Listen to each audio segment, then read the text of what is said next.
గత ప్రభుత్వం చేసిన ఈ ఏపీ ల్యాండ్ టైటిలింగ్ యాక్ట్ ఏదైతే ఉందో 2022 అది వివాదాలను పెంచే విధంగా ఉంది తప్పితే ప్రజలకి భరోసా కలిగించే విధంగా కానివ్వండి, ప్రజలకి ఇంకా మెరుగైన రిజిస్ట్రేషన్ టైటిలింగ్ విధానాన్ని తీసుకొచ్చినట్టు కానీ ఎక్కడ లేదని చెప్పేసి మనం చేస్తాం. ఏదైతే చట్టం తీసుకొచ్చిందో గత ప్రభుత్వం అది రెవెన్యూ వ్యవస్థల్ని, ఇప్పటికి అమల్లో ఉన్న రెవెన్యూ వ్యవస్థల్ని, రిజిస్ట్రేషన్ వ్యవస్థల్ని, అదేవిధంగా ల్యాండ్ రికార్డ్స్ వ్యవస్థల్ని పూర్తిగా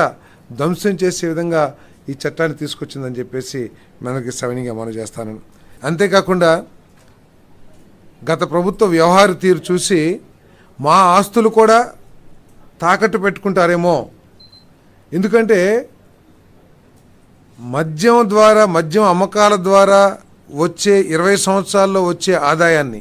కూడా తాకట్టు పెట్టగలిగిన ఒక ప్రభుత్వం మా ఒరిజినల్ డాక్యుమెంట్స్ వాళ్ళ దగ్గరుంటే ఏమైపోతుందో అనే భయాందోళన కూడా కలిగే విధంగా రిజిస్ట్రేషన్ చేసుకుంటే ఒరిజినల్ డాక్యుమెంట్స్ ఇవ్వము, జిరాక్స్ కాపీలు మాత్రమే ఇస్తాము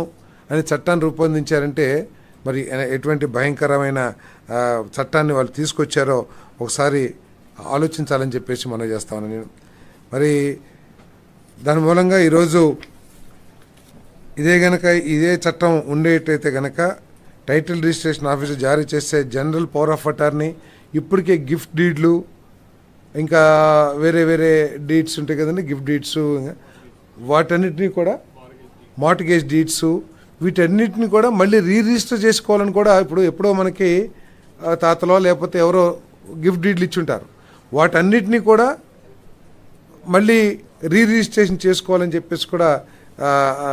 ఆ చట్టంలో పొందుపరచడం జరిగిందని చెప్పేసి మనం చేస్తాను. మరి ఆ చట్టం మూలంగా ప్రజల ఆస్తులకి రక్షణ లేదని చెప్పేసి భావించి మరి ఎవరైనా సరే చిన్న కంప్లైంట్ ఇస్తే,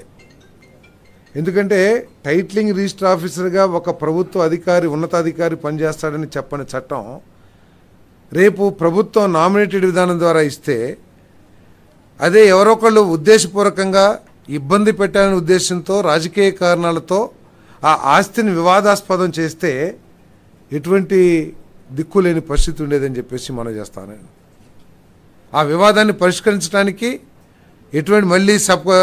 ఆర్డీఓనో లేకపోతే లోవర్ కోర్ట్సో లేకోకుండా నేరుగా హైకోర్టుకి వెళ్ళాలంటే ఎటువంటి ఇబ్బంది ఉండేదో కూడా ఒకసారి ఆలోచించామని చెప్పేసి మనం చేస్తాను. దానికోసం